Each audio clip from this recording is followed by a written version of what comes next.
All right, Steeler fans, it's Friday, second half of the podcast, which means it's time for the All Betz Are Off segment with Jeremy Betz. Jeremy, what's up? How are you? I'm good, man. We're getting some stuff done around the house and starting to see some real progress, but take a break to talk some Steelers with you. There you go. Progress is progress, and that's what the It is. Steelers are hoping to see in Yeah. OTAs as they finish their first week of organized team activities. I want to ask you before we start, because I did my whole first half on I wanted to be positive. I'm sick I'm sick of the negativity. I really am. And you go on social media and everyone's bashing the Steelers for the way they're handling Aaron Rodgers, the way they're treating Mason Rudolph, whatever. I don't want to talk about that stuff today, but I do want to get your take on the rumors of the Steelers' potential trade. And I'm not sure if I don't think anything's going to happen. I believe the Dolphins said they weren't going to trade Jonnu Smith, but still, what was your takeaway from those rumors? Yeah, more or less just that they're trying to add playmakers to a roster that I believe they strongly believe that Aaron Rodgers is going to be a part of. So they're going to add some pieces to help them make a push this year and into the future. So I don't take anything away from it more than that they're continuously looking to upgrade areas where they feel that they are weak or not complete.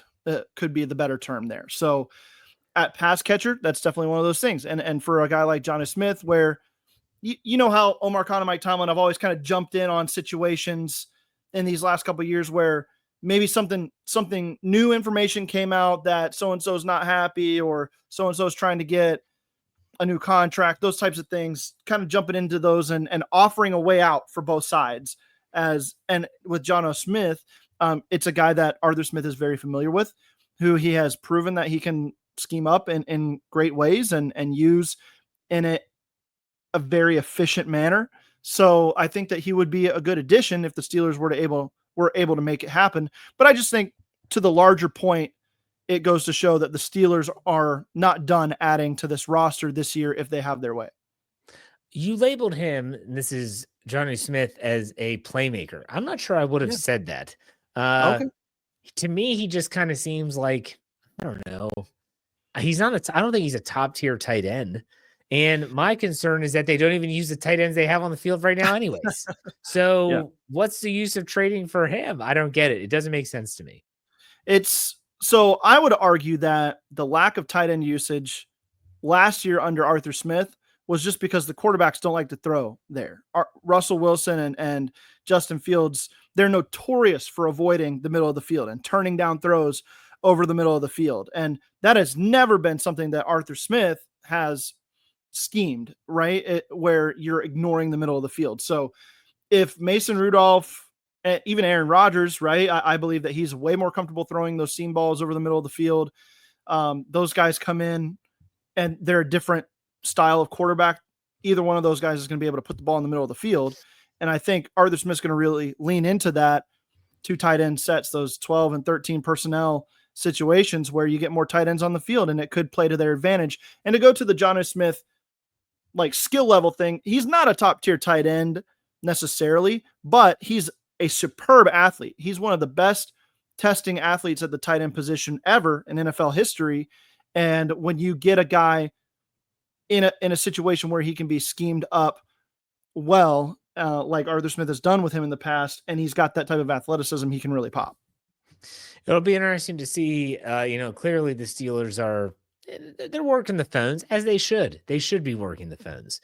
Whether you go back to the rumors of Chris Olave with the Saints and now the Jonnu Smith stuff. And I would not be shocked if the Steelers, I don't know. Do you think they're going to make a trade before training camp, or do you think maybe more than one? Yeah, I think they will. Did you see Jordan Schultz posts where he said that the Steelers have been shopping around all over the place for playmaker help? I have not seen that. Okay. So yeah, that one just came out at probably 45 minutes ago or something. And I saw the tweet just now before hopping on the show with you. And so, yeah, they're putting feelers out everywhere. And I would not be surprised if they do land a playmaker of some kind. He made it sound like it's somebody to pair with DK Metcalf in the passing game, whether that's a tight end or a wide receiver, we'll see in the end. But I think they're open to just a pass catcher number 2, if you will, for the roster. I'm trying to look up that Jordan Schultz report so I can just read it. And let's see here. Here we go. The Steelers have had preliminary conversations with multiple teams about potentially adding another playmaker on offense to complement DK Metcalf per multiple sources. Pittsburgh is believed to be motivated to get a deal done at some point, though. There's still plenty of time before the season. The Steelers could have up to 12 picks in the 2026 NFL draft. So very interesting stuff. Yep. This is interesting because when you think about it, yes, you would be okay trading some capital to get a player. But then I look at Coach Kevin Smith's something that he did an article for SteelCurrentNetwork.com is what it would take to move up to get a quarterback. And now I'm thinking, I don't know if I want to part ways with all that draft capital. You know what I mean? What do you think? It obviously depends. I think on a salary dump type thing, like the Dolphins would be doing with Smith, you're looking at a day 3 pick at most for a guy like that. So value would have to be there. But the one consideration, if you're going to land a true number 2 receiver on this team of some kind, you're going to have to spring some money for that, or not some money, but you're going to have to spring some capital for that, some draft money, if you will. Yeah. And it's going to have to be a day 2 pick probably. Now, reading Kevin Smith's article and all that, it makes a ton of sense why they would want to hang on to as many picks as possible to get up there. But I think, and when you add in what they could bring to the table from 2027 draft capital as well, I think they've got plenty to work with, even if they were to give up one of their 3rds or one of their 4ths for a playmaker here in the next few months. It'll be fun. It'll be interesting as always to see what the Steelers do. Let's talk about OTAs. Yeah. I want to talk positive thoughts here, positive storylines. I did mine in the first half. What are some positive things that you took away from the first 3 workouts this week? Anything? Yeah, well, and with the caveat that I don't know how much you can take away from OTAs, I do think that just getting some of these guys in, I think specifically of Roman Wilson, and obviously not having heard the first half of the show, I don't know if you mentioned him yet, but Roman Wilson getting praise, you tweeted it out, getting praise from a position coach on a route run and looking crisp, looking fast, some of the body transformation stuff that he talks about. I know it's all these like offseason tropes and storylines and whatever, that so-and-so's in best shape of their career, or so-and-so changed up all this and that, and now they're going to really take a leap. It's just nice to see some dedication, right, from a guy who had a rough first year, and it really reaffirms that work hard mentality that we thought we were getting out of him when he was drafted to play for the Steelers. And so a year removed from the injury, Roman Wilson's back as far as the athlete that he wants to be and the worker that he wants to be on the field. So that's a good one. I like the storylines around this defensive line and some of the young pieces fitting in there. I didn't talk about them. Yeah, I think Derek Harmon just kind of gets it when it comes to how he's going to relate to Cam, and Cam's comments that he doesn't think Derek Harmon is him 2.0, right? That he kind of brushed that off and said he's his own player.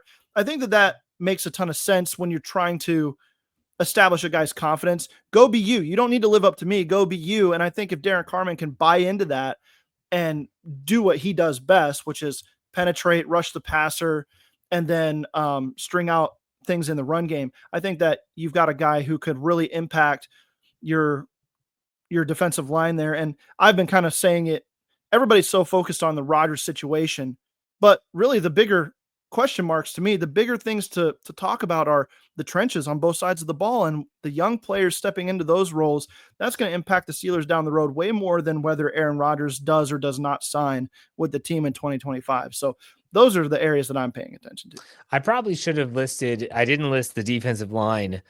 You see videos of Wyatt Black and Derek Harmon just doing the slap drill, where they're going up and they're hitting the pads. They look like a freaking Sasquatch in the woods, like chopping down trees. Like they are giant human beings. Jeff, please do not talk about Sasquatch after the release video of for the Steelers, the schedule release video. I don't want to hear any more Sasquatch stories. I totally forgot about that. That was bad. Let me ask you about your boy, Caleb Johnson. Yeah. Has he lived up to the hype so far? I know it's nothing like actual football, but still from what you're hearing and reading. Yeah.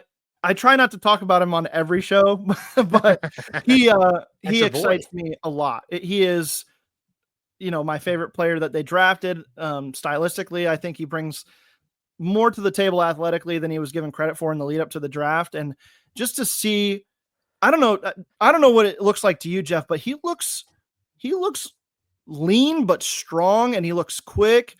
Those feet, man, the way he moves his feet in the bag drills is really impressive. And vision wise, he's no wasted movement on some of these drills where Eddie Faulkner has them, reading where the holes are being filled and then taking the open spot. That's encouraging stuff to me. The smoother you look in drills, the better you do on the field. And he and Jaylen Warren, they look the part of a really dynamic duo. So I'm really excited about KJ this season and what he's looking like. Man, I just pray all these guys stay healthy. I really Absolutely. do. I mean, Caleb Johnson, I had never, you see the film, the clips, whatever from Iowa, but this is the first time you see him and how big he is. Mm-hmm. And I'm going to go back to the podcast I did where I had the Tom Kakert from the Hawkeye Report on. He said he is a big human. Like we're talking like Derrick Henry size at running back, because really you don't have a lot of 6'1" in some running backs in the NFL. They're just too tall, and people think that they're going to get stood up. Najee Harris was big too, but in terms of body styles, that's night and day. Yeah. Night and day. Like Najee was big and he was bulky. Caleb Johnson looks like he is ripped to shreds. Yeah. And it's like he knows it too. And so he's got the sleeves pulled up and he's showing off the guns. He and Jaylen Warren are perfect for each other. Like this Jaylen Warren, the guy that at rookie camp flexed on the photo, like when he was undrafted. Like you got to have a certain gumption to yourself to do that. I was impressed. And I'll tell you what, I said this in the first half, and I'll tell you this now. Caleb Johnson publicly saying that he heard about all the knocks on his pass protection and how like he's really focusing on that. And Jaylen Warren, who is one of the best pass protectors as a running back in the league, has been really helping him. That's a good sign. That's a really good sign. Are you going to get a Caleb Johnson jersey? I avoid jerseys until after the career for the most part. I have two jerseys, Jeff. I have a Ben Roethlisberger jersey. Got it. And then I bought an Antonio Brown jersey in 2017. And then the next year it was see you later, or after the next year it was see you later. So I'm done buying jerseys until the career's over, and then I'll start adding them. But you just never know, and I want to make sure that I'm spending that $130 or $150 more wisely. Yeah, that's a good point. Yeah. All right, a last thing for you before I let you go. Is there anything you're looking forward to next week in OTAs? Because they're going to have another week of OTAs, then they have mandatory minicamp. Is there anything that you're like, okay, I kind of want to see what this looks like in week 2? Yeah, I'm really tracking Will Howard's growth. A lot of people were saying it was a rough first day for him, and that it's kind of hell. He said it himself. He said it himself. He had a bad first day. That's right. Yeah, he confirmed that, and it's smoothing out a little bit, but just his progression. This is the off season of Will Howard to me, where Aaron Rodgers isn't here yet. If he's coming at all, Mason Rudolph, you kind of know what you're getting out of him. I just want to see as much as I can out of him, because I did have him graded higher than the 6th round pick that he turned out to be. Yeah. And I think that he's got a little bit more in the tank than your typical 6th round pick at quarterback. Teams were just willing to wait on these guys this year, much like they were in the Kenny Pickett year. And so some of the upside gets pushed down the table a little bit as far as draft location. So I'm excited to see his growth and development. I think he's got a lot to his game that would put him in the same category, if you will, as a Mason Rudolph in this league, and maybe with a little bit more upside, specifically athletically.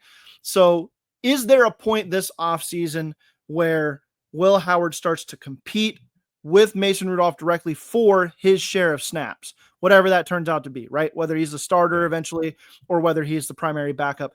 Can Will Howard push for one of those types of roles?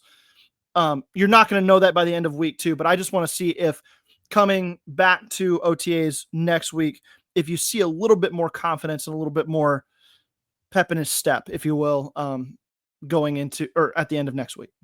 Regardless of how this ends up, these are very valuable days for Will Howard, and Aaron Rodgers not being there actually helps him. he's getting more attention. Arthur Smith isn't having to stand with Aaron Rodgers to talk about, hey, here's the playbook. Here's what we're going to be doing on this, that, and the other. He's getting some of that attention, and Tom Arth is focusing with him. A positive outlook is what we're doing today on the show. So, all right, Jeremy, I want to give you a chance to plug what you're doing both on the writing side as well as on the podcast side. Yeah, well, if you missed any of my post-draft recaps for each division, go back and check those out. They're all available now on ffsn.com. I'm going to be starting a series here for this next week and following, doing a lot of fantasy football stuff. I'm going to transition to that here, talking some rankings, some sleepers, some dynasty rookie rankings, position by position looks, things like that. And then I'll hit some Steelers articles every week as well.